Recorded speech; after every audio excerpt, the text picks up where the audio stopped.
Сәлеметсіздер ме оқырмандар, параграф 5 салтанатты Галикарнас. Бірінші тапсырма оқылым. Мәтінді түсініп оқып, негізгі ойды анықтаңдар. Біздің заманымызға дейінгі 4 ғасырда Карияны билеген Мафсол патша египеттік фараондар секілді тірі кезінен бастап-ақ өзіне мазар салуды қолға алады.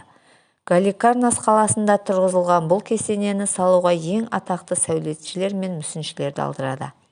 Мафсол патша дүние салған соң кесене салуды оның әйелі Артемисия патшайым жалғастырады.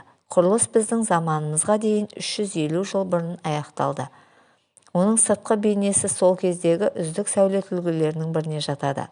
Кесене 3 қабаттан тұрады. Бірінші қабат мәрмәр жалатылған, кірпіштен салынған. Екінші қабатта 36 бағана бар.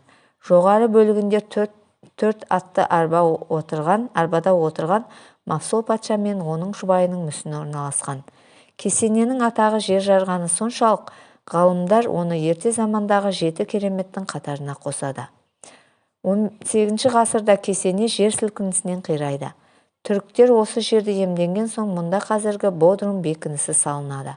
1857 жылы қазба жұмыстары жүргізіліп, кесене орнынан Мафсол мен Артемисияның және олар отырған арбаның мүсіні табылады. Қазіргі таңда бұл ескерткіштер Британ ұлттық мұражайында сақтаулы. Енді сұрақтарға жауап берейік. Кесененің тарихынан қандай әсер алдыңдар? Бұл кесененің тарихынан алған әсеріміз, тірі кезінде мазар салдырудың өзі адамға қатты әсер етеді екен. Мафсол патша өзі өлгеннен кейін оны жұрт ұмытпас үшін ескерткіш қалдырғысы келген болу керек. Екінші сұрақ, ғажайып ескерткіштің жер сілкінісінен құлауы қандай ой салды? Ғажайып ескерткіштің жер сілкінісінен кейін құлауы патшаның ойы жүзеге аса қоймағанын көрсетеді. Яғни мәтіндегі негізгі ой, қанша жерден тырыссаң да мәңгілік ештеңе жоқ. Екінші тапсырма жазылым. Оқылым мәтініне қарапайым жоспар құрыңдар. Жоспар: Мафсол патшаның мазар салдыруы.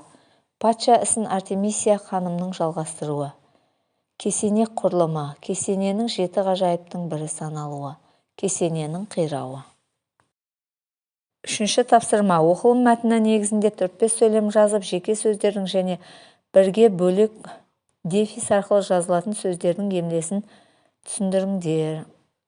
Мафсол патша тірі кезінен бастап-ақ өзіне мазар салуды қолға алды. Ол дүние салған соң кесене салуды оның әйелі Артемисия патшайым жалғастырды. Кесене 3 қабаттан тұрады. Екінші қабатта 36 бағана бар. Жоғары қабатта патша мен жұбайының мүсіні орналасқан. Тірі кезі 3 қабат, бұлар бөлек жазылатын сөздер, тағы басқа. Артық болмас білгенің. Мафсолдың атына байланысты шыққан мавзолей сөзі қазірге дейін үлкен кесене дегенді білдіреді. Төртінші тапсырма. 2 топқа бөлініп постер дайындаңдар, оны қорғаңдар. Бірінші топ. Галикарнас кесенесі неге әлемге танылды? Галикарнас кесенесі өте әдемі болғандықтан мәрмәр тастан жасалған, 3 қабаттан тұрады. Сол кездің үздік сәулет үлгісі болып саналды. Патша мен әйелінің мүсіні бар онда. Осындай ерекше кесене болғандықтан әлемге танылды деп осылай постер жасауға болады. Ал екінші топ. Кесененің сақталмау себебі: сейсмикалық жағдайы төмен, құрылыс сапасы төмен және жер сілкінісінің салдарынан кесене күні бүгінге дейін сақталмай отыр. Бесінші тапсырма. Қосымша әдебиеттерден бірге бөлек және дефис арқылы жазылатын сөздер тауып, 3 бағанға бөліп жазыңдар. Бірге жазылатын сөздер: ақтау, нұргүл, ешкім, біржолата, ашудас, мағжантану, фотосурет, айрашана. Бөлек жазылатын сөздер: оқушылар сарайы, құлақ аспау, би-билеу, жазып жатыр, келіп отыр, Ресей Федерациясы, жасанды интеллект. Дефис арқылы жазылатын сөздер: бала шаға, құрау, барғанды, әп-әдемі, Еуразия ұлттық университетіне, алма кезек, жақсы жаман.